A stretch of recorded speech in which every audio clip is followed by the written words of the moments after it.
சீராக்கின் ஞான நூலின் ஆசிரியர் முதல் வாசகத்தில் சொல்கிறார், உங்களுக்கு முன் கடவுள் வாழ்வையும் சாவியும் வைத்திருக்கிறார். நீங்கள் எதை தேர்ந்தெடுத்துக் கொள்கிறீர்களோ அதுதான் உங்களுக்கு கொடுக்கப்படும் என்கிறார். வாழ்வை தேர்ந்தெடுத்துக் கொள்வோம். அந்த வாழ்வு கடவுளுடைய கடலை கடைபிடிப்பதிலே தான் இருக்கிறது. அதோடு சேர்ந்து வருகிறது. நற்செய்தி வாசகம் அதை தான் சொல்கிறது. எதை தேர்ந்தெடுப்பது, எப்படி தேர்ந்தெடுப்பது, எப்படி அதை கடைபிடிப்பது என்பதற்கு கடவுளுடைய ஞானம், அருள் நமக்கு உதவியாக இருக்கும். அது மனிதனுடைய ஞானத்தைப் போல அல்ல என்பதை 2ஆம் வாசகத்திலே புனித பவுல் கொரிந்தியருக்கு எழுதிய திருமுகத்திலிருந்து அறிகிறோம். நாம் வாழ்வை தேர்ந்தெடுத்து கொண்டால் சாவுக்குரிய பாவங்களை விட்டுவிட வேண்டும். நம் உள்ளத்திலே ஆழ்ந்து இருக்கின்ற எண்ணங்களை சோதித்தறிந்து, அந்த எண்ணங்கள் தீமையாக இருந்தால் தூக்கி எறிந்துவிடும். கோபமாக இருந்தால் அது கொலையிலே போய் முடியலாம்.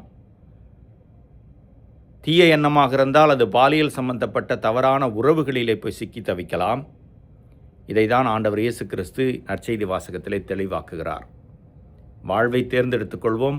அந்த வாழ்வு முடிவில்லா வாழ்வாக நமக்கு ஒரு நாள் மிகுந்த பரிசாக கடவுள் திருமுன்னிலையிலே என்றென்றும் இருக்கக்கூடிய ஒரு நிலையிலே நமக்கு அது கொடுக்கப்படும். அதற்கு நம்மையே நாம் தயாரித்துக் கொள்வோம். இயேசு வழியாக வந்த இந்த கொடை வாழ்வு, அவருடைய பாடுகள், மரணத்தின் விளைவு நமக்கு பாவ மன்னிப்பு, மீட்பு. இதையெல்லாம் மனதிலே இருத்தி அதற்கு தக்கவாறு நம் சிந்தனைகளை ஆய்வு செய்து அதிலிருந்து செயல்களை நெறிமுறைப்படுத்துவோம். இறைவன் என்றென்றும் வாழ்த்து பெறுவாராக.